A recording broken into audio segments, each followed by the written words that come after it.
Au nom du Père et du Fils et du Saint-Esprit. Amen. La paix de Jésus soit dans votre maison, sa paix et sa joie. Alléluia.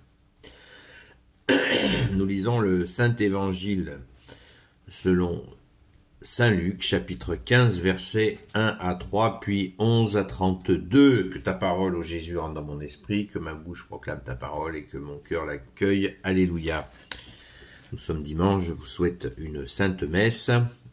C'est la suspension du carême tous les dimanches, parce que nous fêtons la résurrection de Jésus tous les dimanches. Ne l'oublions pas. Suspension de carême le dimanche. On voyait tous les collecteurs de l'impôt et les pécheurs s'approcher de Jésus pour l'écouter. Les pharisiens et les maîtres de la loi s'en plaignaient. Cet homme, disait-il, fait bon accueil aux pécheurs et mange avec eux.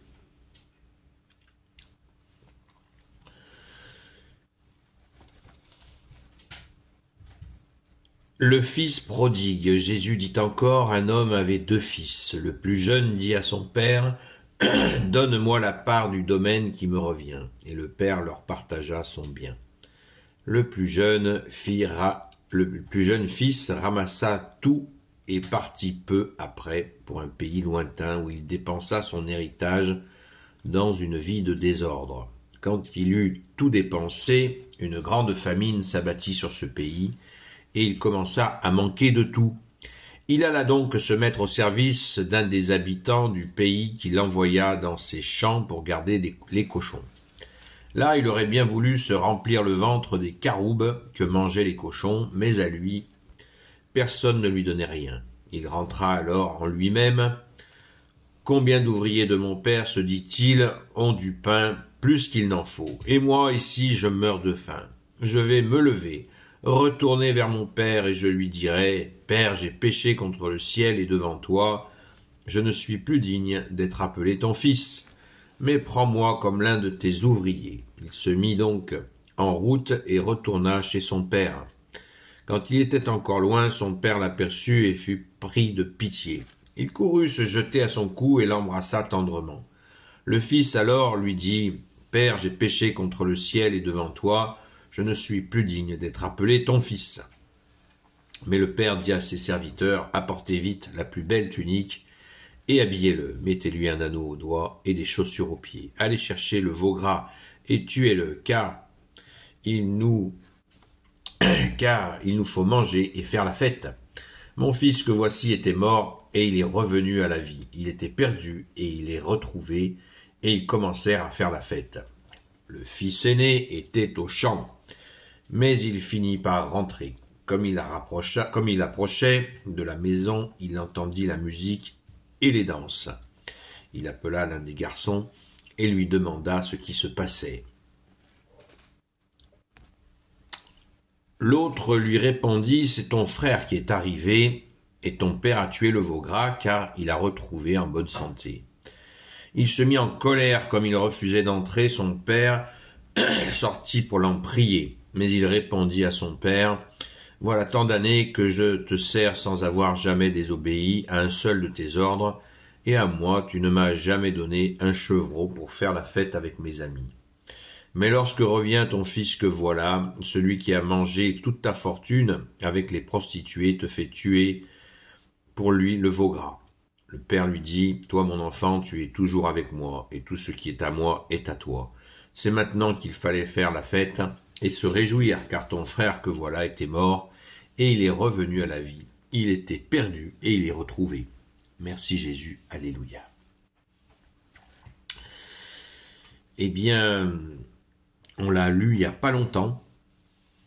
Nous l'avons écouté il n'y a pas longtemps, cette parabole de l'enfant prodigue. Alors ça va nous permettre de l'approfondir un peu plus.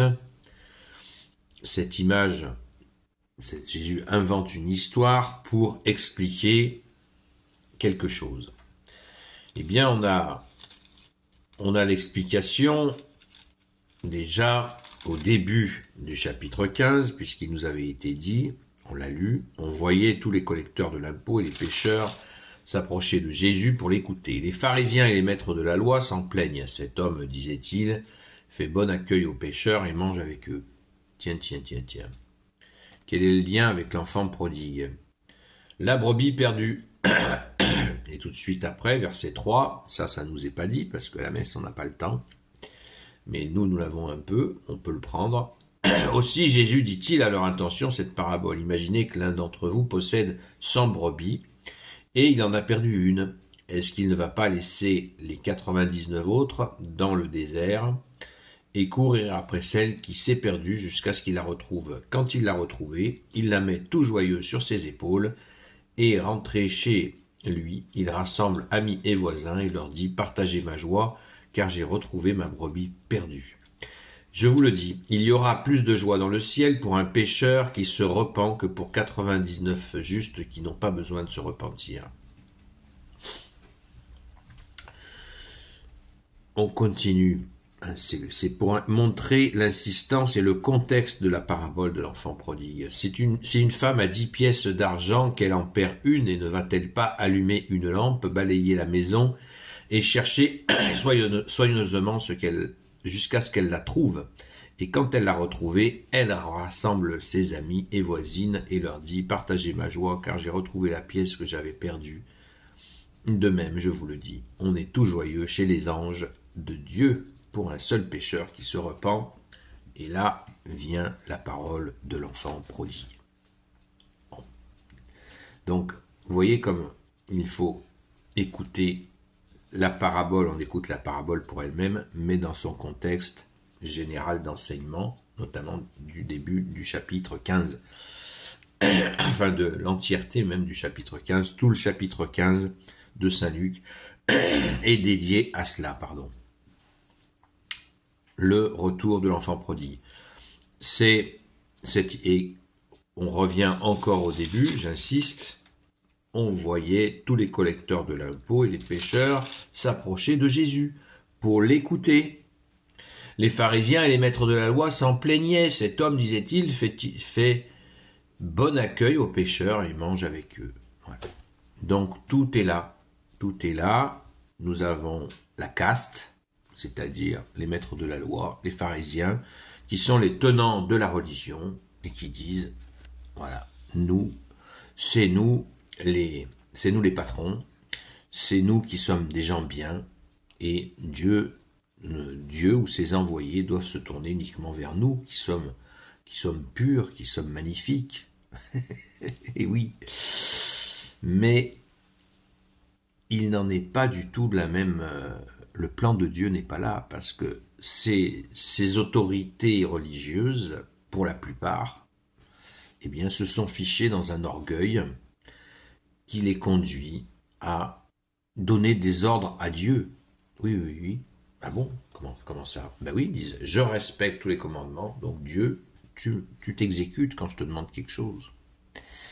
Ils se sont séparés de l'amour de Dieu. On le voit, puisque ils devraient être heureux de voir Jésus avec des pécheurs, des collecteurs d'impôts, des gens qu'eux estiment mauvais, des gens qui devraient... Et ils les voient éloignés de Dieu, ces gens. Mais au lieu d'essayer de les aider et de se réjouir de voir un envoyé de Dieu, parce que là, ils ne sont pas convaincus du tout que Jésus est Dieu, pas du tout convaincus que Jésus est le Messie, donc il pourrait dire cet envoyé de Dieu s'intéresse aux pécheurs pour les ramener à bon port. Alléluia. Pas du tout. Il rejette les pécheurs qu'ils estiment mauvais, et eux se voient magnifiques, et il rejette l'envoyé qu'ils ne connaissent pas, mais qu'ils voient bien quand même qu'il a quelque chose, qui s'intéresse à eux. On voit là leur esprit étriqué, leur absence d'amour, c'est clair, c'est net et c'est précis. Donc, Jésus va marteler la vérité du ciel. Il y a plus de joie au ciel. Je vous le dis, il y aura plus de joie dans le ciel pour un pécheur qui se repent que pour 99 justes qui n'ont pas besoin de se repentir. Les justes, ben c'est vous, là, vous êtes peut-être justes, vous êtes peut-être vous respectez, vous n'êtes pas pécheur, mais il y aura plus de joie quand un seul pécheur reviendra, se convertira. C'est le sens du carême, c'est se convertir. Changer de direction. La conversion, c'est virer à 180 degrés. Changer de direction, on était dans la mauvaise direction, on va dans la bonne direction. Par toi, Jésus, uniquement. Alléluia. Donc on voit là le syndrome de la religiosité. Moi, je fais les belles choses, je fais ce que demande Dieu, je suis quelqu'un de bien, je m'aime, je suis magnifique, et les autres, c'est de la me. Voilà, attention à ça. Jésus vraiment dit attention à ça, et ça n'est pas la vérité du ciel, puisque la vérité est là, c'est quand des pécheurs retrouvent le chemin du ciel que tu es, Jésus. Alléluia. Et 3 fois, vous voyez, 3 fois, Jésus va marteler la même chose. C'est la joie au ciel quand il y a un pécheur qui revient à la vie. Ça nous est dit en fin de chapitre 15. C'est maintenant qu'il fallait faire la fête et se réjouir. Car ton frère que voilà était mort et il est revenu à la vie. Il était perdu et il est retrouvé. Là est la joie de Dieu. C'est comme ça. Il nous a créés quand il retrouve un de ses enfants, quand le bon Dieu retrouve un de ses enfants, c'est la fête au ciel. Les anges se réjouissent eux-mêmes, dit Jésus. Je vous le dis, on est tout joyeux chez les anges de Dieu, verset 10. De même, je vous le dis, on est tout joyeux chez les anges de Dieu pour un seul pécheur qui se repent. C'est extraordinaire, merci Jésus. Donc là, on a toute la substance, toute la profondeur, tout cet amour de Dieu pour ses enfants. Dieu n'aime pas le péché, mais il aime le pécheur, car il attend son retour, exactement comme ce père dans ce que nous avons entendu là, ce père qui va vers son fils et qui l'embrasse, qui lui met une belle tunique, des belles chaussures aux pieds et une bague au doigt qui signifie l'alliance avec lui retrouvée. L'alliance d'amour, pas une alliance fais ceci, fais cela. Voilà, c'est une alliance d'amour.